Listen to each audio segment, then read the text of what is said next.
Alors moi, président de la République, je mettrai de l'équitation partout à la télé.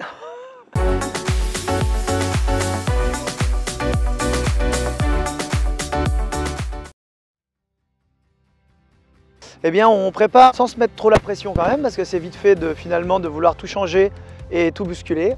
En revanche, voilà, il faut se préparer chronologiquement, il y a des étapes à franchir et il faut essayer de ne pas en rater évidemment une seule. C'est plutôt la fin de saison sur laquelle il faut monter en puissance et évidemment pas miser sur le début.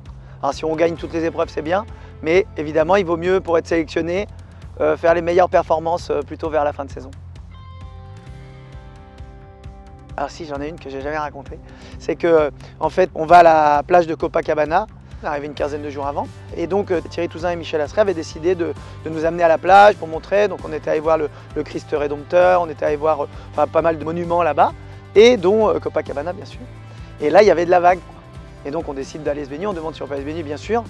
Et il y a Astier, pour faire une photo, il se met en croix comme ça, et il fait hey, les gars, regardez-moi. Et là il y a une vague qui arrive, et le mec a disparu pendant 10 secondes quoi.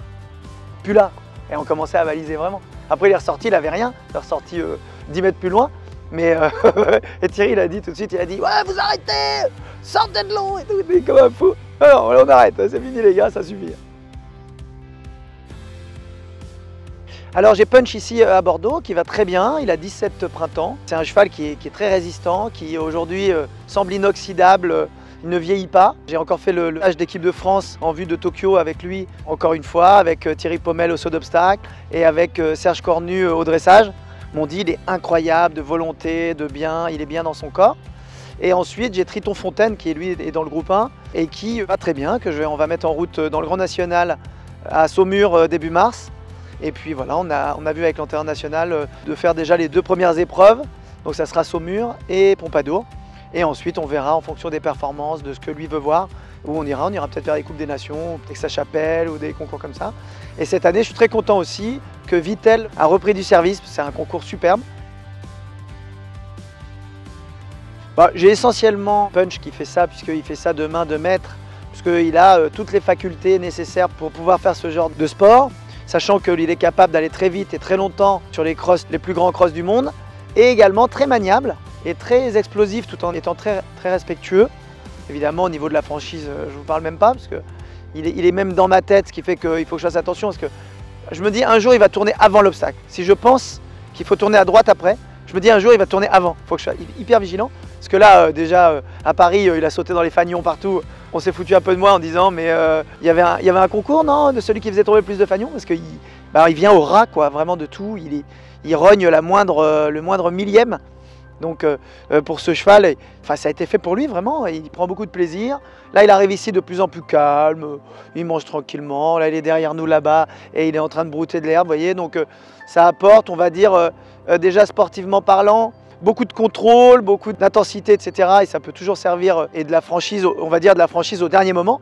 C'est-à-dire que les chevaux découvrent l'obstacle, tac, et là ils se disent je saute pas, j'analyse tout de suite ce qu'il faut sauter, comment il faut sauter. Donc déjà il faut beaucoup de réflexe et beaucoup de confiance. Ça peut être bien également pour le cavalier et le cheval, le couple, pour s'aguerrir et avoir plus de meilleures sensations et la confiance. Et puis également c'est plus populaire que le concours complet, puisque c'est à l'intérieur d'un hall, c'est facile à filmer.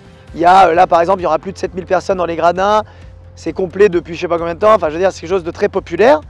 Et voilà, moi depuis le début j'aime bien, et je me dis si ça peut motiver des personnes à venir voir des vrais complets, c'est gagnant-gagnant quoi. Là je suis content, maintenant je connais bien, c'est la 7e année, je connais bien le public de Bordeaux, et on partage quelque chose, c'est évident. Le plus fier c'est mes enfants bien sûr, j'ai 2 enfants adorables, un garçon de 8 ans et une fille de 4 ans. J'ai regardé encore tout à l'heure en venant vous voir, parce qu'ils sont sur mon fond d'écran, le téléphone, et je me dis ils sont tellement géniaux. Ensuite ma médaille olympique que j'ai avec mes coéquipiers, là malheureusement il manque Thibaut Valette qui n'est pas là. Sinon Mathieu Lemoine et Astier sont là, et on était encore au petit déjeuner, et puis on partage des moments privilégiés ici, puisqu'on n'a pas de pression excessive. C'est pas comme dans les complets où déjà faire le tour du cross, déjà ça prend un moment, le temps de regarder le moindre recoin. Ici, de toute façon, on n'a pas le choix, c'est à partir de 10h moins 5, je crois, jusqu'à 10h15, et c'est tout ce qu'on peut voir.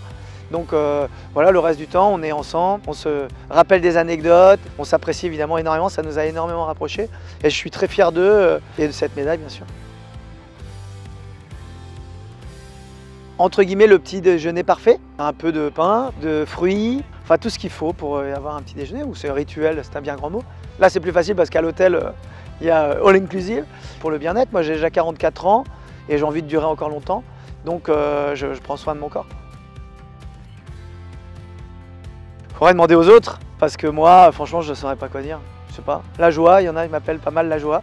Je sais pas si c'est l'adjectif qui m'aime mieux, mais moi, j'ai tendance à beaucoup voir le positif. Et voilà, et puis moi, je me dis, on n'a qu'une vie, il faut en profiter vraiment, hein, sans se griller, quoi. Alors bon, on en a fait plein ce matin, mais elles étaient plutôt cochonnes, donc celles-là, on va pas les citer.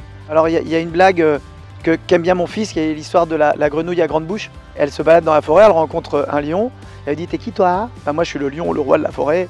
Et qu'est-ce que tu manges toi? Bah, moi je mange des antilopes, tout ce que je peux trouver, j'adore la viande, etc. Ah ok, merci et salut.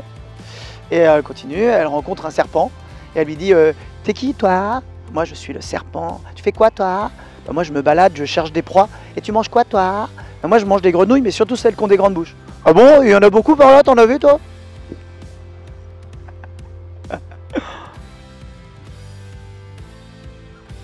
Une femme, il y en aurait tellement. Je pourrais penser à tellement de gens, que ce soit des femmes qui se sont battues pour l'histoire de France, ces femmes qui ont du courage incroyable, ou alors des grandes sportives qui ont gagné de multiples médailles, genre Marie-Jo Pérec, que je connais assez bien et qui est une personne incroyable. Mais il y a tellement de personnes que j'admire et que j'aurais aimé être finalement. Et que ça serait prétentieux de ma part de dire bah, je serais évidemment cette personne, évidemment. On pense bien à Jeanne d'Arc sans problème.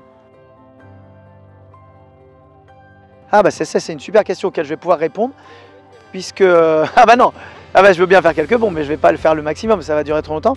Mais disons que en fait j'ai rencontré mon coach sportif 2 ans avant Rio, je crois, et donc coach physique qui m'a fait un petit bilan physique, il m'a dit il faut déjà qu'on fasse un bilan. Donc jusqu'à là, impeccable. Quand on est arrivé au haut du corps, il m'a dit ah ouais quand même, il dit, là, je pouvais pas faire 10 pompes. Je m'écroulais par terre.